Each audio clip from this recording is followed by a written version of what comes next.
Namaskaram, my dear ones. This is Nishant Srikadath from Kaidu and welcome to a new video. ഈ ഒരു video ഞാൻ അവസാനം post ചെയ്ത് അതായത് CMA ജനറൽ അപ്ഡേറ്റ്സ് എന്നുള്ള എൻ്റെ പ്ലേലിസ്റ്റിൽ പോസ്റ്റ് ചെയ്ത ഒരു പെർട്ടിക്കുലർ വീഡിയോ ഉണ്ടായിരുന്നു. അതായത് എങ്ങനെയാണ് CMA സ്റ്റുഡൻസ് ആർട്ടിക്കിൾഷിപ്പിന് കയറേണ്ടത്, അതിന്റെ പ്രൊസീജിയർ എങ്ങനെയാണ്, അതിന്റെ മെയിൻലി അതിന്റെ സിസ്റ്റമാറ്റിക് അതിന്റെ ഒരു പ്രോസസ്സ് ഉണ്ടല്ലോ, സ്റ്റെപ്പ് ബൈ സ്റ്റെപ്പ് പ്രോസസ്സ് എന്താണ്, അതിനെക്കുറിച്ച് ഇൻസ്റ്റിറ്റ്യൂട്ട് എന്താ നമ്മളോട് പറയുന്നത് എന്നുള്ളത് കംപ്ലീറ്റ് ഡീറ്റെയിൽ ചെയ്തൊരു വീഡിയോ ചെയ്തിരുന്നു. അതിൻ്റെ ഒരു ഫോളോ അപ്പാണ് ഈ വീഡിയോ. കാരണം ആ വീഡിയോ ചെയ്തതിനു ശേഷം എനിക്ക് കണ്ടമാനം പിള്ളേരുടെ മെസ്സേജ് വന്നു. എനിക്ക് തോന്നുന്നു മിനിമം ഒരു 15 പിള്ളേർ എനിക്ക് വാട്സാപ്പിൽ തന്നെ മെസ്സേജ് അയച്ചു, സാറേ ട്രെയിനിങ് ചെയ്യുമ്പോൾ ഫേം ആണോ നല്ലത് അതോ ഒരു കമ്പനി പോകണമാണോ നല്ലതെന്നുള്ളത്. ഈ ഒരു ചോദ്യം ever since the inception of CMA practical training ഉണ്ട്. അത് CMA മാത്രമല്ല CA പ്രാക്ടിക്കൽ ട്രെയിനിങ് ആയാലും ഇതുണ്ട്. എല്ലാ പിള്ളേർക്കുള്ള ഒരു ഡൗട്ട് ആയത് ഈ എവിടെ ട്രെയിനിങ് ചെയ്യണം എന്നുള്ളത്, ഒരു ഫേമിൽ ചെയ്യണോ കമ്പനി ചെയ്യണോ എന്നുള്ളത്. അപ്പൊ ഞാനിത് പഠിപ്പിക്കാൻ തുടങ്ങിയ കാലം തൊട്ട്, ഞാൻ പഠിച്ചുകൊണ്ടിരുന്നപ്പോൾ തൊട്ട് തന്നെ പറയാം, പിള്ളേർക്ക് ഞാൻ ഉൾപ്പെടെ ഉണ്ടായ ഡൗട്ടാണ്. പക്ഷെ എനിക്കൊന്നും ഒരുപാട് ഡൗട്ടൊന്നും അങ്ങനെ ഉണ്ടായിരുന്നില്ല. കാരണം ഞങ്ങൾക്ക് ആകെ 6 മാസം ട്രെയിനിങ് ഉണ്ടായിരുന്നുള്ളൂ. 6 മാസം പ്രാക്ടിക്കൽ ട്രെയിനിങ് ചെയ്ത ഫൈനൽ എഴുതാനായിരുന്നു. പക്ഷെ ഞാൻ 3 വർഷം പ്രാക്ടിക്കൽ ട്രെയിനിങ് ചെയ്തായിരുന്നു കേട്ടോ. 3 സത്യം പറഞ്ഞാൽ 4 വർഷം പ്ലസ് എനിക്ക് പ്രാക്ടിക്കൽ ട്രെയിനിങ് ഉണ്ടായിരുന്നു ഫൈനൽ പാസ്സാണതിന് മുമ്പ്. അപ്പൊ അന്ന് ഈ 6 മാസം ട്രെയിനിങ് ഇപ്പോൾ പിള്ളേർ എവിടെയെങ്കിലും ചെന്ന് കയറും, ട്രെയിനിങ്ങൾ തീർക്കും, പോരും. അതായിരുന്നു പരിപാടി. പക്ഷെ ഇപ്പൊ ഈ 15 മാസം കൂടെ കാരണം പിള്ളേർ വളരെയധികം കൺസേൺഡ് ആണ് എങ്ങനെ എവിടെ ചെയ്യണം എന്നുള്ളത്. അപ്പൊ ഞാനിത് പറഞ്ഞു വരുന്നതിന് മുമ്പ്, അതായത് ഈ ഫേം ആണോ നല്ലത് കമ്പനി ആണോ നല്ലതെന്ന് പറഞ്ഞതിന് മുമ്പ് ആദ്യം തന്നെ ഒരു കാര്യം പറഞ്ഞോട്ടെ. രണ്ടിനെയും സത്യം പറഞ്ഞാൽ കമ്പയർ ചെയ്യാൻ പറ്റില്ല. കാരണം ഒരു ഫേമിനെയും ഒരു കമ്പനിയും പ്രാക്ടിക്കൽ ട്രെയിനിങ്ങിന് വേണ്ടി കമ്പയർ ചെയ്യുന്നത് ഇറ്റ്സ് ലൈക്ക് കമ്പയറിങ് ഒരു കാർ മേടിക്കാൻ പോകുമ്പോൾ ഒരു സെഡാൻ ആണോ ബെറ്റർ അല്ലെങ്കിൽ ഒരു SUV ആണോ ബെറ്റർ എന്ന് പറയുന്ന പോലെയാണ്. കാരണം രണ്ട് നമുക്ക് ഒരിക്കലും കമ്പയർ ചെയ്യാൻ പറ്റില്ല. കാരണം SUV തരുന്നത് സെഡാന് തരാൻ പറ്റില്ല, സെഡാൻ തരുന്നത് SUVക്കും തരാൻ പറ്റില്ല. നമുക്ക് സെഡാനുകളെ തമ്മിൽ കമ്പയർ ചെയ്യാം, അതായത് കമ്പനികളെ തമ്മിൽ കമ്പയർ ചെയ്യാം, അല്ലെങ്കിൽ 3-4 SUVകളെ എടുത്ത് കമ്പയർ ചെയ്യാം. അതായത് 2-3 ഫേംസിനെ തമ്മിൽ കമ്പയർ ചെയ്യാം. അല്ലാതെ കമ്പനിയാണോ നല്ലത് ഫേം ആണോ നല്ലത് രണ്ടിനെയും കൂടെ അങ്ങോട്ട് കമ്പയർ ചെയ്യാൻ പറ്റില്ല. കാരണം അത് ഇമ്പോസിബിളാ. ഒന്ന് തരുന്നത് മറ്റേത് തരാൻ പറ്റില്ല, മറ്റേത് തരുന്നത് ഇതിനും തരാൻ പറ്റില്ല. എന്നാൽ ഒരെണ്ണത്തിന്റെ ഡിസഡ്വാൻറ്റേജ് മറ്റേതിനുണ്ടാവില്ല, മറ്റേതിന് ഡിസഡ്വാൻറ്റേജ് ഇതിനും ഉണ്ടാവില്ല. അപ്പൊ please clear your mind with from that thought. രണ്ടിലും നല്ലത് നോക്കിയെടുക്കുക, ഇല്ല ആ പരിപാടി ഇല്ല. കാരണം ശരി, നമുക്ക് വേണമെങ്കിൽ പറയാം കമ്പനിയാണ് ഇപ്പൊ ഫേമിനെക്കാട്ടും നല്ലതെന്നൊക്കെ. പക്ഷെ that depends upon circumstance to circumstance. നമുക്ക് കിട്ടുന്ന ഫേമും നമുക്ക് കിട്ടുന്ന കമ്പനി ഓപ്പർച്യൂണിറ്റിനെ ഡിപ്പെൻഡ് ചെയ്തിരിക്കുന്നത്. പക്ഷെ ബേസിക് ആയിട്ട് പറയുകയാണെങ്കിൽ ഒരു ഫേമും കമ്പനിയും തമ്മിൽ ആർട്ടിക്കിൾഷിപ്പ് ട്രെയിനിങ്ങിന് കമ്പയർ ചെയ്യരുത്. ഓക്കെ, കാരണം ഉദാഹരണത്തിന് ഞാൻ പറയാം, ഒരു സെഡാനാണ് ഞാൻ വാങ്ങണമെങ്കിൽ, ഓക്കെ സെഡാൻ ഞാൻ കമ്പനിയായിട്ട് പറയാം, ഓക്കെ സെഡാനാണ് ഞാൻ വാങ്ങണമെങ്കിൽ നല്ല കംഫർട്ടബിൾ ആയിരിക്കും ഓടിക്കാൻ, നല്ല ടാറിട്ട റോഡിൽ കൂടെ നല്ല ഡ്രൈവർ ഫീൽ ആൻഡ് ഫീഡ്ബാക്ക് ആയിരിക്കും, കുറച്ചും കൂടെ ബെറ്റർ ഹാൻഡ്ലിംഗ് ആയിരിക്കും സെഡാൻസ്, കുറച്ചും കൂടെ നല്ല സ്പീഡിൽ ഓടിക്കാൻ കുറച്ചും കൂടെ കോൺഫിഡൻസ് വരും ഓടിക്കുന്ന ആൾക്ക്. പക്ഷെ അതേസമയം കുറച്ച് കുണ്ടും കുഴിയും കുറച്ച് മോശം റോഡ് വന്നു കഴിഞ്ഞാൽ, ഒരു സ്വല്പം ബ്രോക്കൺ റോഡ്സിൽ കൂടെ പോയി കഴിഞ്ഞാൽ സെഡാൻ പണി വരും, ബുദ്ധിമുട്ടാണ്, അടി ഇടിക്കും, അല്ലെ നല്ലൊരു ഹമ്പി അടിയപ്പോൾ അടി ഇടിക്കും. ഇപ്പോൾ ടൂർ പോകാനൊക്കെ ആണെങ്കിൽ, നല്ല ലോങ് റൈഡ് പോകാനാണെങ്കിൽ സെഡാൻ 4 പേരൊക്കെ ആണെങ്കിൽ കംഫർട്ടബിൾ ആയിട്ട് പോകാം. പക്ഷെ അതേസമയം സെഡാന് 4 വീൽ ഡ്രൈവ് ഒന്നും കിട്ടില്ല. പക്ഷെ SUVs 4 വീൽ ഡ്രൈവ് കിട്ടും. അപ്പോൾ ടൂർ പോകാനും മല കയറാനും അല്ലെങ്കിൽ അപ്പിലൊക്കെ കയറാൻ SUVs നല്ലത്. കുറച്ച് കുഴിയും അല്ലെങ്കിൽ കുറച്ച് ബ്രോക്കൺ റോഡ്സോ വരികയാണെങ്കിൽ തീർച്ചയായിട്ടും SUVs നല്ലത്. ഇനി കുറച്ച് നല്ല ലോഡ് എടുക്കണം, കുറച്ച് നല്ല ലഗേജ് എടുക്കണം, അങ്ങനെ നോക്കുകയാണെങ്കിൽ SUVs കുറച്ചും കൂടെ ബെറ്റർ. പക്ഷെ റോഡിൽ നല്ല ടാറിട്ട റോഡിൽ ഡ്രൈവറിന് ഫീലും ഫീഡ്ബാക്കും അല്ലെങ്കിൽ ഡ്രൈവർ കോൺഫിഡൻസ് SUVനെക്കാട്ടും കൂടുതൽ സെഡാനായിരിക്കും. അപ്പം ഇങ്ങനെ കുറച്ച് ബേസിക് ഡിഫറൻസസ് രണ്ടും തമ്മിലുണ്ട്. ഒന്ന് തരുന്നത് മറ്റേത് തരില്ല. ഓക്കെ, അതേപോലെ തന്നെ ഫേമിൻ്റെയും കമ്പനിയുടെയും ട്രെയിനിങ് ആസ്പെക്ട്. ഇപ്പം ഞാനിപ്പോൾ പറഞ്ഞുതരാൻ പോകുന്നത് എന്താ വെച്ച് കഴിഞ്ഞാൽ, ഫേമിൽ കയറുകയാണെങ്കിൽ നിങ്ങൾക്ക് വരുന്ന പ്രോസും കോൺസും എന്തൊക്കെയാണ്, ഒരു കമ്പനി കയറുകയാണെങ്കിൽ നിങ്ങൾക്ക് വരുന്ന പ്രോസും കോൺസും എന്തൊക്കെയാണെന്നുള്ളത് ഒരു ജനറൽ ഔട്ട്ലൈനാണ് ഞാൻ തരാൻ പോകുന്നത്. ഇനി ഇറ്റ് ഓൾ ഡിപ്പെൻസ്, ഞാൻ നേരത്തെ പറഞ്ഞാൽ ഇതൊരു ജനറൽ ഔട്ട്ലൈൻ മാത്രമാണ്. നിങ്ങൾ അവസാനം ഫേം വേണോ കമ്പനി വേണോ എന്ന് തീരുമാനിക്കാൻ പോകുന്നത് പ്യോർലി ബേസ്ഡ് ഓൺ നിങ്ങളുടെ മുമ്പിൽ വരുന്ന ഓപ്പർച്യൂണിറ്റി. ഓക്കെ, അപ്പോൾ കേസ് എന്താണെന്ന് ഞാൻ പറയാം. ഇപ്പോൾ ഒരു ഫേമിൽ കയറുകയാണെങ്കിൽ അതിന് അതിൻ്റെതായ പ്രോസും കോൺസും ഉണ്ട്. എന്തൊക്കെ ഒരു ഫേമിൽ കയറുമ്പോഴുള്ള പ്രോസ് എന്ന് പറഞ്ഞു വെച്ച് കഴിഞ്ഞാൽ, നമ്പർ 1 ഒരു ഡൈവേഴ്സ് എക്സ്പീരിയൻസ് കിട്ടും. ഡൈവേഴ്സ് എക്സ്പീരിയൻസ് എന്ന് ഉദ്ദേശിക്കുന്നത് വെച്ച് കഴിഞ്ഞാൽ പല കൈൻഡ്സ് ഓഫ് ക്ലയൻസിനെ കാണാൻ പറ്റും. ചെറുകിട ക്ലയൻസ് ഉണ്ടാവും, വൻ ക്ലയൻസ് ഉണ്ടാകും, നിസാര ടാക്സ് കംപ്ലയൻസ് വർക്കുകൾ ഉണ്ടാവും, സ്റ്റാറ്റ്യൂട്ടറി ഓഡിറ്റുകൾ ഉണ്ടാകും, GST ഫയലിംഗ് ഉണ്ടാകും, കോസ്റ്റിംഗ് സിസ്റ്റം ഇംപ്ലിമെന്റേഷൻ ഉണ്ടാകും, കൺകറന്റ് ഓഡിറ്റ് ഉണ്ടാകാം, ഇന്റേണൽ ഓഡിറ്റ് ഉണ്ടാകാം. ഇങ്ങനെ ഓരോന്നിനും ഓരോ കൈൻഡ് ഓഫ് ക്ലയൻസ് പല രീതിയിൽ നമുക്ക് വരും. ഓക്കെ, പല ക്ലയൻസ് വരും. 2 ഒരു ആക്റ്റീവ് മെന്റർഷിപ്പ് നമുക്ക് അവിടെ കിട്ടും. കാരണം ഈ ഫേമിൽ നമ്മുടെ സുപ്പീരിയേഴ്സ് എന്ന് പറയുന്നത് ഒന്നില്ലെങ്കിൽ നമ്മളെ സീനിയേഴ്സായി പഠിച്ച നമ്മുടെ സീനിയേഴ്സ് ആയിരിക്കാം, ഫൈനൽ ചെയ്യുന്ന നമ്മുടെ സീനിയർ CMA സ്റ്റുഡൻസ് ആയിരിക്കാം, അല്ലെങ്കിൽ CA സ്റ്റുഡൻസ് ഉണ്ടാവും ചിലപ്പോൾ. അത് രണ്ടുമല്ല, ഉറപ്പായിട്ടുണ്ടാവാം. ക്വാളിഫൈ ചെയ്ത കോസ്റ്റ് അക്കൗണ്ടൻസോ ക്വാളിഫൈ ചെയ്ത ചാർട്ടേഡ് അക്കൗണ്ടൻസോ അവിടെ ഉണ്ടാവാം. അപ്പം ഇവർക്കൊക്കെ നമുക്കൊരു ആക്റ്റീവ് മെന്റർഷിപ്പ് തരാൻ പറ്റും, നമ്മൾ എങ്ങനെ നമ്മുടെ കരിയർ മുമ്പോട്ട് കൊണ്ടുപോകണം. കാരണം we will be in a circle വേറെ നമ്മുടെ സെയിം ടാർഗറ്റോടെ നിൽക്കുന്നവരാ കൂടെ ഉള്ളവരല്ല. ഇനി next, hands on learning with diverse exposure. ഈ ഡൈവേഴ്സ് എക്സ്പോഷർ എന്ന് പറയുന്നത് ഡൈവേഴ്സ് എക്സ്പീരിയൻസിന്റെ കൂടെ തന്നെ ഞാൻ പറഞ്ഞു. ഡൈവേഴ്സ് എക്സ്പീരിയൻസ് പറഞ്ഞു പല കൈൻഡ്സ് ഓഫ് ക്ലയൻസിനെ കാണുന്നത്. ഡൈവേഴ്സ് എക്സ്പോഷറിൽ ഹാൻഡ്സ് ഓൺ ലേണിംഗ് എന്ന് പറയുന്നത് നമുക്ക് എല്ലാം ഒന്ന് അറിഞ്ഞു പോകാൻ പറ്റും. Statutory audit, tax, GST, company compliance, ROC, ഇങ്ങനെ പല കാര്യങ്ങളും നമുക്ക് അറിയാൻ പറ്റും. Cost compliance, cost audit, internal audit, എല്ലാം നമുക്കൊന്ന് കൈവയ്ക്കാനുള്ള ഒരു ചാൻസ് കിട്ടും. Depending upon the firm to and depending upon how you work. അപ്പൊ അതിൻ്റെ ഒരു മേജർ ബെനിഫിറ്റ് ഉണ്ട്. നെക്സ്റ്റ് നെറ്റ്വർക്കിംഗ് ആണ്. നെറ്റ്വർക്കിംഗ് എന്ന് പറയുമ്പോൾ തന്നെ നമുക്ക് നമ്മുടെ ക്ലയൻസ് ആയിട്ടൊരു ബന്ധം എസ്റ്റാബ്ലിഷ് ചെയ്യാം. ഈ നമ്മുടെ ഇൻഡസ്ട്രിയിലുള്ള പല വേറെ ഫേംസ് ആയിട്ട് പലവരായിട്ടും നല്ലൊരു ബന്ധം എസ്റ്റാബ്ലിഷ് ചെയ്യാം. നമുക്ക് ഈ ബന്ധങ്ങൾ കൊണ്ട് ചിലപ്പോൾ ഭാവിയിൽ നല്ല ബെനിഫിറ്റ് ഉണ്ടാകാൻ സാധ്യതയുണ്ട്. പക്ഷേ നമ്മൾ ട്രെയിനിങ് കഴിഞ്ഞു, ഫൈനൽ കഴിഞ്ഞു, ജോലിക്ക് കയറാൻ പോവുകയാണെങ്കിൽ നമുക്ക് ഈ ഉണ്ടായിരുന്ന ബന്ധത്തിലൂടെ എവിടെയെങ്കിലും ജോലി കയറാനായിട്ട് നമ്മൾ ഹെൽപ്പ് ചെയ്തേക്കാം. You'll be able to build a network of your own. ഒരു സർക്കിൾ, പ്രൊഫഷണൽ സർക്കിൾ കുറച്ചും കൂടെ നന്നായിട്ട് ബിൽഡ് ചെയ്യാൻ പറ്റും. പിന്നെ ഈ ഫൗണ്ടേഷണൽ നോളജ്, അത് നമ്മുടെ എക്സാം റിലേറ്റഡ് വർക്ക്, എക്സാമിന്റെ സിലബസ് റിലേറ്റഡ് വർക്ക് ഏരിയാസ് നമുക്ക് കിട്ടിയിരിക്കും. ടാക്സിന്റെ, GSTയുടെ, പിന്നെ എന്താണ് കോസ്റ്റിങ്ങിന്റെ, കമ്പനി കംപ്ലയൻസിന്റെ, അതിന്റെ പലതും എക്സാം റിലേറ്റഡ് കാര്യങ്ങൾ നമുക്ക് കിട്ടിയിരിക്കും. ഇപ്പൊ എക്സാം റിലേറ്റഡ് കാര്യങ്ങൾ കിട്ടുമ്പോൾ നമ്മുടെ വർക്കിൽ നിന്ന് നമ്മൾ പഠിക്കുന്ന എക്സാം. ഇപ്പൊ ഞാൻ ഉദാഹരണം പറയാം. ഞാൻ എന്റെ ഫൈനലിൽ കോസ്റ്റ് ഓഡിറ്റ് എന്നുള്ള പേപ്പർ കൈകൊണ്ട് തൊട്ടിട്ടില്ല. സത്യം പറഞ്ഞാൽ ഞാൻ പഠിച്ചിട്ടേ ഇല്ല, പുസ്തകത്തിൽ നിന്ന് പഠിച്ചിട്ട് ഓർമ്മയില്ല. കാരണം ഞാൻ ഫൈനൽ എഴുതാൻ പോയപ്പോഴത്തേക്ക് ഞാൻ ഏതാണ്ടൊരു 5 കമ്പനിയുടെ കോസ്റ്റ് ഓഡിറ്റ് 2 തവണ ചെയ്തിട്ടുണ്ടായി. 2 or 3 തവണ മിനിമം വെച്ച് ചെയ്തിട്ടുണ്ടായി. ഒരു 10-15 കോസ്റ്റ് ഓഡിറ്റ് ചെയ്തിട്ടാണ് ഞാൻ ഫൈനലിൽ കോസ്റ്റ് ഓഡിറ്റിന്റെ എക്സാം എഴുതാൻ പോകുന്നത്. ഈ ബുക്കിൽ നിന്ന് നോക്കേണ്ട ആവശ്യമേ വന്നിട്ടില്ല. കാരണം നോളജ് മുഴുവൻ എനിക്ക് വർക്കിൽ നിന്ന് കിട്ടി. അതേപോലെ തന്നെ എന്റെ ടാക്സിന്റെ കാര്യം, ഞാൻ ടാക്സ് പാസ്സാവുന്ന ശരിക്കും ടാക്സിന്റെ വർക്ക് എടുത്ത് പഠിച്ച് പല കാര്യങ്ങളും ചെയ്ത് TDSന്റെ കാര്യം എനിക്ക് അറിയ പോലില്ല ഇന്റർവ്യൂ പാസ്സായ സമയത്ത്. അതൊക്കെ ശരിക്കും പ്രാക്ടിക്കൽ നോളജ്, എനിക്ക് ഫൗണ്ടേഷണൽ നോളജ് വർക്കിൽ നിന്ന് കിട്ടി. ആ വർക്കിൽ നിന്ന് കിട്ടിയ നോളജായി എന്റെ ഫൗണ്ടേഷൻ. മനസ്സിലായോ? അങ്ങനെയാണ് ഞാൻ ടാക്സ് പാസ്സാവുന്നത്. Next, entrepreneurial skills. അതായത് ഓൺട്രപ്രണർ എന്ന് പറഞ്ഞാൽ നമ്മളൊരു ബിസിനസ്സുകാരനാകുന്നു. അപ്പോൾ നമ്മളൊരു ഫേമിൽ ചെന്ന് വർക്ക് ചെയ്യുമ്പോൾ നമ്മൾ പല കാര്യങ്ങളും മാനേജ് ചെയ്യാൻ പഠിക്കും. ഉദാഹരണത്തിന് നമ്മൾ ആദ്യം കയറുമ്പോൾ ജൂനിയർ ആർട്ടിക്കിൾ ആയിരിക്കും. അത് കഴിഞ്ഞ് നമ്മൾ അടുത്ത വർഷം ആകുമ്പോൾ നമ്മളൊരു സീനിയർ ആർട്ടിക്കിൾ ആവും. അപ്പോൾ നമ്മൾ കയറുമ്പോൾ തന്നെ നമ്മുടെ മുകളിൽ കുറച്ച് ആർട്ടിക്കിൾസ് ഉണ്ടാവും, നമ്മളെ കാര്യങ്ങളൊക്കെ പറഞ്ഞിരുന്നത്. അടുത്ത വർഷം അവരെല്ലാവരും പോയിട്ടുണ്ടോ, നമ്മൾ അവരുടെ സ്ഥാനത്താവും. അവരുടെ സ്ഥാനത്താവുമ്പോൾ നമ്മുടെ അടിയിൽ ഒരു ടീം വരും. നമ്മുടെ ഇടയിൽ പുതിയ ജൂനിയർ ആർട്ടിക്കിൾസ്, അതേപോലെ പല കാര്യങ്ങൾ നമ്മൾ അവരെ വെച്ച് മാനേജ് ചെയ്യുക, ടാസ്ക് മാനേജ് ചെയ്യുക, ടാസ്ക് ഇട്ട് തീർക്കുക. ചുമ്മാ ഒരാൾ വന്നിട്ട് ഇന്ന് ഇതേ, നാളെ ഇതേ, മറ്റേത് ഇതേ ഒരു കമ്പനിയെ പോലെ ആയിരിക്കില്ല. നമ്മൾ ഡിസൈഡ് ചെയ്യുന്ന ഒരു അവസ്ഥയിലേക്ക് വരും. നമുക്കൊരു മാനേജറിയൽ അണ്ടർസ്റ്റാൻഡിങ് വരും. അപ്പോൾ എങ്ങനെയാണ് ഒരു ബിസിനസ് നമ്മൾ നടത്തേണ്ട, ഒരു ചെറിയ ലെവലിലാണെങ്കിലും സ്മോൾ സ്കെയിലാണെങ്കിൽ ചെയ്യേണ്ടത് നമുക്ക് മനസ്സിലാവും. And finally, flexibility. ഇപ്പോൾ എക്സാം വരുന്നു, ലീവ് എടുക്കാനാണെങ്കിലും നമുക്ക് എന്തെങ്കിലും ആവശ്യം വന്നപ്പോൾ വർക്ക് ഒന്ന് നമ്മുടെ സൈഡിൽ കയ്യിലൊന്ന് വർക്ക് ഡൈവേർട്ട് ചെയ്ത് വേറെ ആൾക്ക് കൊടുക്കണമെങ്കിൽ, നമുക്കൊരു എന്തെങ്കിലും വേറൊരു ട്രിപ്പ് പോകണം, അല്ലെങ്കിൽ വാട്ട് എവർ ഇറ്റ് ഇസ്, നമുക്ക് മെയിൻലി എക്സാം റിലേറ്റഡ് അങ്ങനത്തെ കാര്യങ്ങൾ വരുമ്പോൾ, ലീവ് എടുക്കുന്ന കാര്യം വരുമ്പോൾ ഫേംസ് ആർ ബെറ്റർ. കാരണം കൂടെ ഉള്ളവർക്ക് അറിയാം what we are going through എന്നുള്ളത്. അപ്പോൾ അതിനനുസരിച്ച് നമ്മളോട് ഒന്ന് ഒത്തു നിൽക്കാൻ അവർക്ക് കുറച്ചും കൂടെ നന്നായിട്ട് പറ്റിയിരിക്കും. അപ്പോൾ ഇതാണ് ഫേംസ് എടുക്കുമ്പോഴുള്ള ബെനിഫിറ്റ്. ഇനി ഫേംസ് എടുക്കുമ്പോൾ ഡിസഡ്വാൻറ്റേജ് എന്തൊക്കെയാണെന്ന് വെച്ച് കഴിഞ്ഞാൽ 4 കാര്യമാണ്. ഒന്ന്, വർക്ക് ലോഡ്. ഈ കമ്പനിയിലെ പോലെ രാവിലെ 10 മണിക്ക് കയറി വൈകുന്നേരം 5 മണിക്ക് ഇറങ്ങുന്ന പരിപാടി നടക്കില്ല. ഞാൻ എൻ്റെ ഫേമിൽ ആർട്ടിക്കിൾഷിപ്പിന് കയറിയപ്പോൾ എല്ലാവരും വരുന്നതിന് മുമ്പ് താക്കോലിട്ട് ഡോറ് തുറന്ന് അകത്ത് കയറിയോ ഞാൻ ഫസ്റ്റ് കയറുന്നത്. എല്ലാ ദിവസവും ഞാനായിരുന്നു. എല്ലാം കഴിഞ്ഞ് പൂട്ടി അവിടെ നിന്ന് ഇറങ്ങി ഷട്ടർ ഇട്ട് ക്ലോസ് ചെയ്ത് പോകുന്ന ആൾ ഞാനായിരുന്നു. അപ്പോൾ 10 തൊട്ട് 5 വരെ ഒന്നും ആയിരിക്കില്ല. 10 തൊട്ട് 6, ചിലപ്പോൾ 9 തൊട്ട് 7 എങ്ങനെ വേണമെങ്കിലും വരെ ആവാം. വർക്ക് ലോഡ് ഭയങ്കര കൂടുതലായിരിക്കും.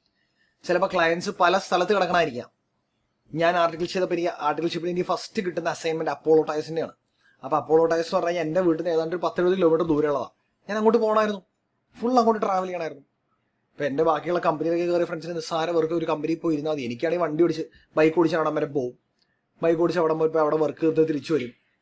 അവർ താമസ സൗകര്യം ഒരുക്കി തരുമായിരുന്നു. അപ്പോൾ എന്നോട് താമസിക്കരുത് പറ്റുന്ന സമയത്തൊക്കെ. പക്ഷേ ഒരു ദിവസം 2 ദിവസത്തേക്ക് പോകാൻ താമസിക്കില്ല, പോയി വരുമായിരുന്നു.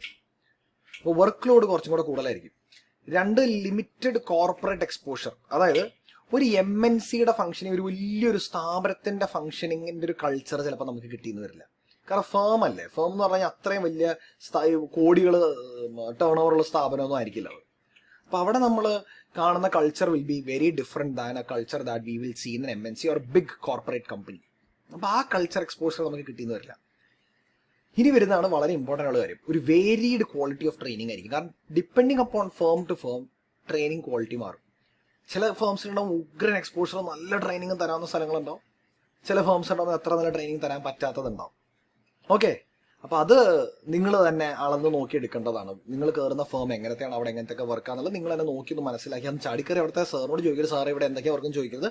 നിങ്ങളത് അവിടെ വർക്ക് ചെയ്ത ആർട്ടിക്കിൾസിനോട് ചോദിച്ചാലേ ബാക്കിയുള്ളവരോട് ചോദിച്ച് മനസ്സിലാക്കി നിങ്ങൾക്ക് ഇങ്ങനത്തെ എക്സ്പോഷർ കിട്ടുമോ എന്നൊക്കെ ചോദിച്ച് നോക്കിയിട്ട് വേണം കയറാൻ. Okay. And finally resource constraints. അതിപ്പോൾ ഒരു കമ്പനി പോയി കഴിഞ്ഞാൽ ചിലപ്പോൾ നിങ്ങൾക്ക് ഒരു ലാപ്ടോപ്പ് വരും. ആ ലാപ്ടോപ്പിൽ ലേറ്റസ്റ്റ് SAP ടൂൾ അല്ലെങ്കിൽ ERP ടൂൾ വരും. അങ്ങനെ പല പല സാധനങ്ങൾ, സോഫ്റ്റ്വെയർസ് എല്ലാം നിങ്ങൾക്ക് കമ്പനി ചെന്നാൽ കിട്ടിയിരിക്കും. ഫേമിൽ ചെന്നാൽ അങ്ങനെയൊന്നും കിട്ടണമെന്നില്ല. ഒരു ലാപ്പൊന്നും കിട്ടണമെന്നില്ല, ഒരു ഫോണൊന്നും കിട്ടണമെന്നില്ല. കമ്പനി ചെന്നാൽ ചിലപ്പോൾ കിട്ടും. കമ്പനി ചെന്നാൽ ചിലപ്പോൾ നിങ്ങൾ പിക്കപ്പ് ചെയ്യാനും ഡ്രോപ്പ് ചെയ്യാനും വണ്ടിയെ കിട്ടിക്കൊന്നിരിക്കും. ഫേമിൽ അങ്ങനെയൊന്നും ഉണ്ടാവില്ല. ഓക്കെ. അപ്പോൾ ആ കുറവൊക്കെ ഫേമിനുണ്ട്. ഇനി നമ്മൾ കമ്പനിയിലേക്ക് പോവുകയാണെങ്കിൽ ഏതാണ്ട് ഈ പറഞ്ഞ ഡിസഡ്വാൻറ്റേജസ് ഓഫ് ഫേംസ് കമ്പനി നികത്തി തരും. കമ്പനി നമ്പർ 1 കോർപ്പറേറ്റ് എക്സ്പോഷറാണ്. അത് ഫേമിൽ കിട്ടാണ്ടിരുന്ന ഒരു മെയിൻ സാധനം നമുക്കിവിടെ കിട്ടും, കോർപ്പറേറ്റ് എക്സ്പോഷർ.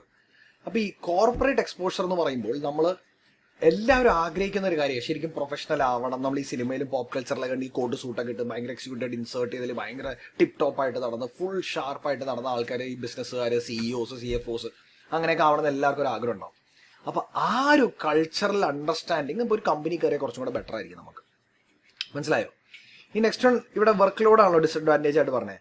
ഫേമിലേക്ക് വരികയാണെങ്കിൽ അതിനൊരു വർക്ക് ലൈഫ് ബാലൻസ് ആയിരിക്കും നമുക്ക്. കമ്പനിയിലേക്ക് വരികയാണെങ്കിൽ വർക്ക് ലൈഫ് ബാലൻസ് ആയിരിക്കും. 10 തൊട്ട് 5 വരെ ഓഫീസുള്ളൂ. നമ്മൾ എക്സ്ട്രാ ഒന്നും ഇരിക്കേണ്ട, നമ്മൾ പിടിച്ചിരുത്തില്ല, പെട്ടെന്ന് വിളിച്ചത് ആ ക്ലയന്റിന്റെ അടുത്ത്, ഈ ക്ലയന്റിന്റെ അടുത്ത് അങ്ങോട്ടോ ഇങ്ങോട്ടോ മറിച്ചോ ഒന്നുമില്ല, പരിപാടിയില്ല. സ്റ്റാൻഡേർഡ് ടൈമിങ്, ഈസിയാണ് പ്രോസസ്സ്. മനസ്സിലായോ? അപ്പോൾ വർക്ക് ലൈഫ് ബാലൻസ് കുറച്ചും കൂടെ ഉണ്ടാവും നമുക്ക്. 3 സ്ട്രക്ചേർഡ് ട്രെയിനിങ് പ്രോഗ്രാംസ്. അതായത് നമുക്കിവിടെ ഫേമിലൊരു hands on learning experience, diverse exposure കിട്ടിയെങ്കിൽ ഇവിടെ കിട്ടാൻ പോണ സ്ട്രക്ചേർഡ് ട്രെയിനിങ് പ്രോഗ്രാംസ് എന്ന് പറഞ്ഞാൽ കമ്പനി കയറി. ഇപ്പോൾ കമ്പനി കയറിയിട്ട് നമ്മൾ കമ്പനിയുടെ നെക്സ്റ്റ് ലെവലിലേക്ക് പോകണമെങ്കിൽ നമ്മൾ എന്ത് ചെയ്യണം എന്നുള്ളത് ആ കമ്പനിയെ നമുക്ക് ട്രെയിനിങ് തരും. പക്ഷെ അത് കമ്പനി തരുന്ന ലെവലിലേ നമുക്ക് ചാടി പോകാൻ പറ്റും. ഫേമിലെ പോലെ പല പല പല കാര്യങ്ങൾ കണ്ട് നമുക്ക് എല്ലാം മനസ്സിലാക്കാൻ പറ്റില്ല. കമ്പനി പറയുന്ന പാതയിൽ കൂടെ നമുക്ക് ട്രെയിനിങ് എടുത്ത് കയറി പോകാം. ഇപ്പോൾ നമ്മളൊരു ജൂനിയർ ഓഫീസറെ കയറി C ലെവലിലേക്ക് കയറി, C Bയിലേക്ക് കയറുന്നു, Bയിലേക്ക് Aയിലേക്ക് കയറുന്നു എന്നൊക്കെ പറഞ്ഞ പോലെ. Next specialisation.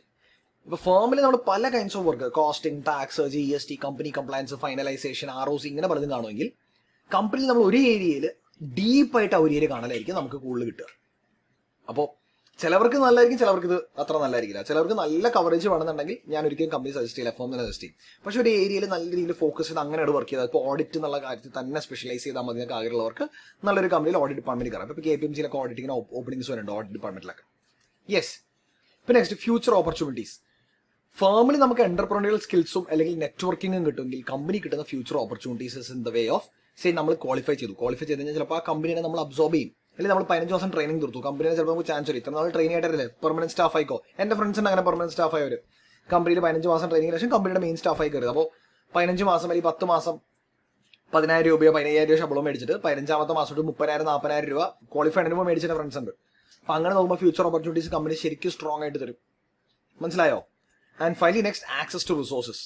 ഫേമിന് ഇല്ല എന്നുള്ള കാര്യം. കമ്പനി ചെന്നപ്പോൾ ലാപ്ടോപ്പ് കിട്ടും, ഫോൺ കിട്ടും, നമ്മൾ പിക്കപ്പ് ചെയ്യാൻ ചിലപ്പോൾ വണ്ടി വന്നിരിക്കും. കുറച്ച് ഞാൻ പറയാ ഒരു കോർപ്പറേറ്റ് ലൈഫ് സ്റ്റൈലേ രീതിയെ നമ്മൾ അങ്ങോട്ട് മാറും. ഓക്കെ. യെസ്. ഇനി കമ്പനി പോലുള്ള കോൺസ് എന്തൊക്കെയാ? ഒന്നാമത്തെ ലെസ് വെറൈറ്റി. 1-2 കൈൻഡ് ഓഫ് വർക്കായിരിക്കും നമ്മൾ കൂടിപ്പോയ 15 മാസം ചെയ്യുന്നത്. അതിനെക്കാട്ടും കൂടുതൽ ചെയ്യാൻ പറ്റില്ല. കാരണം എന്താ? കമ്പനികൾക്ക് അങ്ങനെ 10-20 ഡിപ്പാർട്ട്മെന്റ് ഒക്കെ ഒരേ 10-20 വർക്കൊക്കെ ഒരാൾ വന്നൊഴുകി കാണിക്കുന്ന പരിപാടി ഇല്ല. ഒരു ഏരിയ കൊണ്ടൊരു കാര്യങ്ങൾ ചെയ്യാം. Next corporate hierarchy. അത് എല്ലാം ഒരൊറ്റ സ്ട്രക്ചറിലൂടെ റൺ ചെയ്യുള്ളൂ, അത് മാറില്ല. നമുക്കൊരു സെറ്റിംഗ് ഉണ്ട്. മുകളിൽ ആളെ എൻ്റെ അടിയിലാൾ, എൻ്റെ അടിയിലാൾ, എൻ്റെ അടിയിലാൾ, എൻ്റെ അടിയിൽ നമ്മൾ 1-2 പേരോട് മാത്രം വേണ്ടി നെറ്റ്വർക്കിംഗ് ഇല്ല, ഒന്നുമില്ല. കമ്പനിയുടെ അകത്തൊരു ഡൈവേഴ്സ് എക്സ്പീരിയൻസ് ഒന്നുമില്ല. തന്ന പണി അങ്ങോട്ട് ചെയ്യുക. ആ രീതിയിൽ നമ്മൾ ഈ സ്ഥാനത്ത് നമ്മൾ ചെയ്തുകൊണ്ട് പോവാം. 15 മാസത്തിലൊന്നും പ്രൊമോഷൻ എക്സ്പെക്ട് ചെയ്യാൻ നമുക്ക് പറ്റില്ലല്ലോ. അപ്പോൾ അതങ്ങോട്ട് ചെയ്തുകൊണ്ട് പോവാം. Next limited scope for public practice. Public പ്രാക്ടീസിലേക്ക് ഇറങ്ങുമ്പോൾ നമുക്ക് വേണ്ട ഒരു കാര്യം എന്ന് വെച്ചാൽ പല കാര്യങ്ങൾ നമ്മൾ അറിഞ്ഞിട്ടുണ്ടാവും, പല കൈൻഡ് ഓഫ് വർക്ക് നമ്മൾ കണ്ടിട്ടുണ്ടാവും. അത് ഈ കമ്പനിയിലാകുമ്പോൾ ഒരൊറ്റ ഏരിയ മാത്രം കണ്ട ആൾക്ക്, ഓഡിറ്റ് മാത്രം കണ്ട ആൾക്ക് പ്രാക്ടീസിന് ഇറങ്ങുകയാണെങ്കിൽ ആൾക്ക് കോസ്റ്റിംഗ് എന്താ അറിയില്ല, GST എന്താണെന്ന് അറിയില്ല. അപ്പോൾ ആളെങ്ങനെ പ്രാക്ടീസിന് ഇറങ്ങും? ഒരു കോസ്റ്റ് അക്കൗണ്ടിംഗ് പ്രാക്ടീസിംഗ് ഓഫീസർ പക്ഷേ GST എന്താണെന്ന് അറിയില്ല എന്ന് പറഞ്ഞിരിക്കാൻ പറ്റില്ല. Next less entrepreneurial insights. പറഞ്ഞ പോലെ തന്ന ജോലി നിങ്ങൾ കമ്പനിയിൽ നിന്ന് ചെയ്യും. അതിൻ്റെ കാര്യം മാനേജ് ചെയ്യാനോ ഒരു സ്ഥാപനം എന്നെ റൺ ചെയ്യണമെന്നുള്ളതൊന്നും കാണാൻ പറ്റില്ല. അപ്പോൾ ബിസിനസ് തുടങ്ങേണ്ട എങ്ങനെയാണെന്നൊന്നും നമുക്കറിയില്ല. അതിൻ്റെ അവസാനം less client interaction and networking. ക്ലയൻസായിട്ട് നമുക്കൊന്നും ബന്ധം ഉണ്ടാവില്ല. അത് കമ്പനിയിലെ സീനിയർ ലെവൽ മാനേജേഴ്സ് ആയിരിക്കും ചെയ്യുന്നത്. ഇപ്പോൾ ക്ലയൻറ്റായിട്ടുള്ളൊരു ബന്ധം എസ്റ്റാബ്ലിഷ് ചെയ്യണം. നിങ്ങളെന്നുള്ള വ്യക്തിയെ ക്ലയൻറ്റ് അറിയില്ല. ക്ലയൻറ്റ് ഈ കമ്പനിയിൽ വർക്ക് ഏൽപ്പിച്ചു, അതുകൊണ്ട് ഈ കമ്പനിയൊക്കെ ചെയ്തെന്നു മാത്രമേ ക്ലയൻറ്റ്. അതുകൊണ്ട് നിങ്ങൾ ആരാണോ, നിങ്ങളുടെ ലെവൽ എന്താണോ, നിങ്ങളുടെ അണ്ടർസ്റ്റാൻഡിംഗ് എന്താണോ, നിങ്ങളുടെ എക്സ്പെർട്ടീസ് എന്താണോ ഒന്നും ക്ലയൻസിന് അറിയണ്ട. എല്ലാ കയ്യടിയും കമ്പനിക്കേ ഉള്ളൂ, നിങ്ങൾക്ക് കിട്ടില്ല. കമ്പനി അവസാനം നമുക്ക് സാലറി തരും, അത്രേ ഉള്ളൂ. മനസ്സിലായോ? അപ്പോൾ ഇതൊക്കെയാണ് ഒരു ഫേം അല്ലെങ്കിൽ കമ്പനി നിങ്ങൾ തിരഞ്ഞെടുക്കുമ്പോൾ മനസ്സിലാക്കേണ്ട കാര്യങ്ങൾ. രണ്ടും ഭയങ്കര വേറിട്ട എക്സ്പീരിയൻസസും എക്സ്പോഷറും തരുന്ന മേഖലകളാണ്. ചൂസ് ചെയ്യുമ്പോൾ സൂക്ഷിച്ച് ചൂസ് ചെയ്യുക. ഇനി ഒരു വളരെ ഇമ്പോർട്ടൻറ്റ് കാര്യം ഞാൻ പറഞ്ഞോട്ടെ. എപ്പോഴും പ്രാക്ടിക്കൽ ട്രെയിനിങ്ങിന് കയറുമ്പോൾ ഓൾവേസ് ഞാൻ പറയെങ്കിലും ഐ എം നോട്ട് ഷുവർ നിങ്ങൾക്ക് എത്രത്തോളം കീപ്പ് അപ്പ് ചെയ്യാൻ പറ്റുന്നുള്ളത്. Always try to start your training after you complete your intermediate. കാരണം ഇന്റർമീഡിയറ്റ് ക്വാളിഫൈ ചെയ്തിട്ട് ഒരു കുട്ടിക്ക് കിട്ടുന്ന എക്സ്പോഷറും ഇന്റർമീഡിയറ്റ് ചെയ്തുകൊണ്ടിരിക്കുന്ന കുട്ടിക്ക് കിട്ടുന്ന എക്സ്പോഷറും ആനയാട് വ്യത്യാസമുണ്ട്. ഉദാഹരണത്തിന് എൻ്റെ ഫേമിൽ ഇപ്പോൾ ഏതാണ്ട് ഒരു 10-15 ആർട്ടിക്കിൾസ് ഞങ്ങൾക്കുണ്ട്. അപ്പോൾ ആ ഫേമിൽ നോക്കുകയാണെങ്കിൽ ഇപ്പോൾ ഇന്റർ കഴിഞ്ഞ് വരുന്നൊരു കുട്ടിക്ക്, ഇപ്പോൾ നിങ്ങളിപ്പോൾ ഓഗസ്റ്റിൽ റിസൾട്ട് വരുന്നു, ഓഗസ്റ്റ് റിസൾട്ട് ഇന്റർ കഴിഞ്ഞിട്ട് നിങ്ങൾ കയറുന്നു. അപ്പോൾ ഓഗസ്റ്റ് റിസൾട്ട് വന്നോടെ നമ്മൾ കയറ്റി വയ്ക്കുക. ഫസ്റ്റ് വർക്ക് തൊട്ട് ഞങ്ങൾക്കൊരു പേടിയില്ല വർക്ക് തരാൻ. കാരണം നിങ്ങൾ ഡിസംബറിന് മുമ്പ് ലീവ് എടുക്കില്ല, എക്സാമിന് ലീവ് എടുക്കണം. ഒരു 10-12 മാസമെങ്കിലും ഒരു ലീവിലാണ്ട് നിങ്ങളെ ഞങ്ങൾക്ക് കിട്ടും. അപ്പോൾ നല്ല വർക്ക് സ്റ്റാർട്ടിങ് തരാം. അല്ലെങ്കിൽ ഒരു ബേസ് വർക്ക് തന്നു നോക്കിയത്. സെപ്റ്റംബറിൽ ബേസ് വർക്ക് ചെയ്തു, ഒക്ടോബറിൽ ബേസ് വർക്ക് ചെയ്തു, നവംബർ ആകുമ്പോൾ കുറച്ചും കൂടി കൂടി വർക്ക് തരാം, ഡിസംബർ ആകുമ്പോൾ ആ വർക്ക് കൂടി ചെയ്യാം, ജനുവരി ആകുമ്പോൾ ആ സെയിം വർക്ക് ചെയ്യാം, ഫെബ്രുവരി ആകുമ്പോൾ അതിനെക്കൂടെ കുറച്ച് വലിയ വർക്ക് തരാം. കയറി പോകാൻ പറ്റും. പക്ഷേ ഇന്റർ ഒരു ഗ്രൂപ്പ് ക്ലിയർ ചെയ്തോ അല്ലെങ്കിൽ ഇന്റർ ക്ലിയർ ചെയ്യാതെ വരണമെന്ന് വിചാരിക്കാം. നിങ്ങൾ ഓഗസ്റ്റിൽ വന്ന് കയറി, ഞങ്ങൾക്ക് അറിയാം ഡിസംബർ ആകുമ്പോൾ നിങ്ങൾ ലീവ് വയ്ക്കും എക്സാം എഴുതാൻ. ഇപ്പം എന്ത് ചെയ്യും? എന്തായാലും കയറിയതല്ലേ, സെപ്റ്റംബർ ഒരു നിസ്സാര വർക്ക് വരും, സെപ്റ്റംബർ ഒക്ടോബർ നവംബർ ഈ സെയിം വർക്ക് ചെയ്യും. ഡിസംബർ ലീവ് വയ്ക്കില്ലേ, എക്സാം എഴുതും. ഡിസംബർ കഴിഞ്ഞ് തിരിച്ചു വരും, പാസ്സാവില്ല ഞങ്ങൾക്ക് അറിയില്ലല്ലോ. ഞങ്ങൾ പിന്നെ ആ ബേസ് വർക്ക് വരും. ഡിസംബർ ജനുവരി ഫെബ്രുവരി റിസൾട്ട് വരുമല്ലോ, ഫെബ്രുവരി ഇതേ സെയിം വർക്ക് ചെയ്യും. ഫെബ്രുവരിയിൽ പാസ്സായി കഴിഞ്ഞാൽ ഞങ്ങൾ കുറച്ചും കൂടെ ബെറ്റർ വർക്ക് വരും. പാസ്സായില്ലെങ്കിൽ പിന്നെ ഈ സെയിം വർക്ക് വരും. അപ്പോൾ അതേസമയം പാസ്സായ ആളാണെങ്കിലോ, നേരത്തെ പാസ്സായി ഫെബ്രുവരി ആകുമ്പോഴേക്കും 3 മടങ്ങ് മുകളിലെത്തി അല്ലേ. അപ്പം അത് കാരണം my suggestion is it's always better to enter into articleship training after you qualify. Okay, കാരണം അപ്പം നമുക്ക് നമ്മുടെ കംപ്ലീറ്റ് ഫോക്കസ് വർക്കിന് വേണ്ടി മാത്രം കൊടുക്കാൻ പറ്റും. അല്ല ഇന്റർ കഴിയുന്നതിന് മുമ്പാ കയറുന്നെങ്കിൽ സത്യം പറഞ്ഞാൽ ഇങ്ങനെയാണ്. I do not mean to demotivate you, നിങ്ങളെ നിരുത്സാഹപ്പെടുത്താനോ അല്ല പറയുന്നത്, പക്ഷെ സത്യമാണിത്. ഇന്റർമീഡിയറ്റ് കഴിയുന്നതിന് മുമ്പ് കയറി കഴിഞ്ഞാൽ 2-5 കാല് വയ്ക്കണ പോലെ പോകും. രണ്ടും കൂടെ ചിലപ്പോൾ നമുക്ക് മാനേജ് ചെയ്യാൻ പറ്റും, പക്ഷെ രണ്ടും കംപ്ലീറ്റ് വൃത്തിക്കാനുണ്ട് നമുക്ക് ചെയ്തെടുക്കാൻ പറ്റണമെന്നില്ല. ഞാൻ അതും പറഞ്ഞുകൊണ്ട് ഞാനൊരു കാര്യം പറയട്ടെ. ഞാൻ ആർട്ടിക്കിൾഷിപ്പ് ഇന്റർ കഴിഞ്ഞതിന് മുമ്പ് കയറിയാളാം. അത് ഇന്റർമീഡിയറ്റിന്റെ ക്ലാസ് കഴിഞ്ഞു. എൻ്റെ ഇന്റർമീഡിയറ്റിന്റെ ക്ലാസ് ഞാനിന്ന് പഠിച്ചിരുന്നപ്പോൾ ഞങ്ങളുടെ ക്ലാസ് ഏതാണ്ട് സെപ്റ്റംബർ ആയപ്പോൾ കഴിഞ്ഞു, ഓഗസ്റ്റ് ആയപ്പോൾ കഴിഞ്ഞു. പിന്നെ സെപ്റ്റംബർ ഒക്ടോബർ നവംബർ ഡിസംബർ 3 മാസം സ്റ്റഡി ലീവ് വന്നിട്ട് എക്സാം. അന്ന് ആ 3 മാസം സ്റ്റഡി ചെയ്യുന്ന സമയത്ത് എൻ്റെ സാർ എന്നെ വിളിച്ചിട്ട് പറഞ്ഞു, നിഷാന്തെ വരുന്നുണ്ടോ ഫേമിലേക്ക്, ഒരു ദിവസം ഫേമിലേക്ക് വന്നു പറഞ്ഞു. ഞാൻ ചെന്നു സാർ ഒരു കാര്യം ചെയ്താൽ നാളെ തൊട്ട് ഇവിടെ കയറിക്കോ. ആ സാറിന് എന്നോടുണ്ടായിരുന്ന ഒരു പേഴ്സണൽ താല്പര്യം കാരണം സെപ്റ്റംബർ ഒക്ടോബർ നവംബറിൽ ഞാൻ വളരെ ബേസിക് വർക്കേ ചെയ്തുള്ളൂ. അതുമാത്രമല്ല കുറച്ച് നേരം ഞാൻ വർക്ക് ചെയ്യുള്ളൂ. സാർ എപ്പോഴും ഉറപ്പ് വരുത്തിയിരുന്നത് എൻ്റെ ടേബിളിൽ എന്നും പഠിക്കാനുള്ള ബുക്സ് ഉണ്ടെന്നുള്ളതാണ്. ഞാൻ രാവിലെ ചിലപ്പോൾ ഒരു 12 മണി വരെയൊക്കെ വർക്ക് ചെയ്യും, അത് കഴിഞ്ഞ് പിന്നെ പഠിത്തുക 5 മണി 6 മണി വരെ പഠിത്തുക. അപ്പം ഞാൻ ശരിക്കും ആ സാറോട് ഭയങ്കര ഗ്രേറ്റ്ഫുൾ ആണ്. കാരണം അവിടെ ഇരുന്ന് ഒരു ഡിസ്ട്രാക്ഷൻ ആയിട്ട് അവിടെ ഇരുന്ന് വൈകുന്നേരം 6 മണി 7 മണി ഇരുന്ന് പഠിക്കുമായിരുന്നു. അങ്ങനെ പഠിത്തവും കഴിഞ്ഞ് സൈക്കിൾ ചവിട്ടി നേരെ വീട്ടിലേക്ക് പോകും. അപ്പോൾ രാവിലെ സൈക്കിൾ ചവിട്ടി ഓഫീസിൽ വരുന്നു, അവിടെ വന്ന് 12 മണി വരെയൊക്കെ വർക്ക് ചെയ്യുന്നു. 12 മണി വരെ നിസ്സാര വർക്ക് ചെയ്യുന്നു, അതുകൊണ്ട് പിന്നെ പഠിക്കുന്നു. വീട്ടിലാണെങ്കിൽ ചിലപ്പോൾ പഠിച്ചെന്നില്ല, എന്തെങ്കിലും ഡിസ്ട്രാക്ഷൻ വന്ന് TV ആണ് എന്തെങ്കിലും ചെയ്യും. അങ്ങനെ എനിക്കുണ്ടായ ഗുണം എന്ന് വെച്ചാൽ ഡിസംബറിൽ ഞാൻ ആദ്യമായിട്ട് ഇടുന്ന ബോത്ത് ഗ്രൂപ്പാണ്. രണ്ടും ക്ലിയറായി, രണ്ടും ഒറ്റയടിക്കാണ് എനിക്ക് കിട്ടി, ഒരു ബുദ്ധിമുട്ടില്ലാണ്ട് കിട്ടി. പക്ഷെ ഇതേപോലെ എല്ലാവർക്കും കിട്ടണമെന്നില്ല, എൻ്റെ ഭാഗ്യത്തിലാണ് എനിക്കിതിങ്ങനെ കിട്ടിയത്. ഓക്കെ, അപ്പം ഇങ്ങനെയാണ് ഒരു പ്രാക്ടിക്കൽ ട്രെയിനിങ് അല്ലെങ്കിൽ ആർട്ടിക്കിൾഷിപ്പ് നിങ്ങൾ ഒരു ഫേമാണോ കമ്പനിയാണോ, ചെറിയ ഗ്ലിച്ച് വന്നു, ഒരു ഫേമാണോ കമ്പനിയാണോ വേണ്ടതെന്നുള്ള തീരുമാനിക്കേണ്ടത്. ഓക്കെ, ഇനി അഥവാ നിങ്ങൾക്ക് വേറെ എന്തെങ്കിലും ഡൗട്ട് ഉണ്ടെങ്കിൽ നിങ്ങൾക്കൊരു 1-on-1 സെഷൻ ഞാനായിട്ട് ഡിസ്കസ് ചെയ്യണമെന്നുണ്ടെങ്കിൽ ഞാൻ എൻ്റെ വെബ്സൈറ്റിൻ്റെ ലിങ്ക് അടിയിൽ കൊടുക്കുന്നുണ്ട്. ആ വെബ്സൈറ്റിൻ്റെ ലിങ്ക് ക്ലിക്ക് ചെയ്ത് കഴിഞ്ഞാൽ ഏറ്റവും താഴെ ചെല്ലുമ്പോൾ 1-on-1 സെഷൻ്റെ ബുക്കിംഗ് ഏരിയ കാണാൻ പറ്റും. അതിൽ കയറി ബുക്ക് ചെയ്താൽ മതി. We can have 1-on-1 session and the first session will be fully free. Okay, നമുക്കൊരു ഗൂഗിൾ കോളിൽ നിന്ന് ഞാൻ കാര്യങ്ങളെല്ലാം എക്സ്പ്ലെയിൻ ചെയ്തു തരാം. സോ റൈറ്റ്, അത്രേ ഉള്ളൂ, വേറൊന്നും പ്രത്യേകിച്ച് പറയാനില്ല. That would be it. ഇനി in case if you want learn from me, എൻ്റെ കോഴ്സസിൻ്റെ ഡീറ്റെയിൽസും എല്ലാം ഞാൻ താഴത്തെ ഡിസ്ക്രിപ്ഷനിൽ കൊടുത്തിട്ടുണ്ടാവും. എൻ്റെ വെബ്സൈറ്റിൻ്റെ ഡീറ്റെയിൽസും കൊടുത്തിട്ടുണ്ടാവും. അതിൽ കണ്ട കോഴ്സും ബാക്കിയുള്ള എല്ലാം ചെക്ക് ചെയ്യാം. അതിന് ഡൗട്ട് ഉണ്ടെങ്കിൽ just message me. Okay, so അത്രയും പറഞ്ഞുകൊണ്ട് ഞാൻ ഈ വീഡിയോ അവസാനിപ്പിക്കുകയാണ്. I see in another one വേറെ ഇതേപോലെ CMAയുടെ ജനറിക് ഇൻസൈറ്റ്സും അറിഞ്ഞിരിക്കേണ്ട പല കാര്യങ്ങളായിട്ട് ഞാൻ വരുന്നുണ്ടാവും. അതുമാത്രമല്ല സബ്ജക്റ്റിൻ്റെ കാര്യങ്ങളായിട്ട് അക്കാഡമിക്കൽ കാര്യങ്ങളായിട്ടും വരുന്നുണ്ടാവും. So right, Tata, take care and goodbye. This is Nishant Raghunath signing off and wishing you the very best. Bye-bye.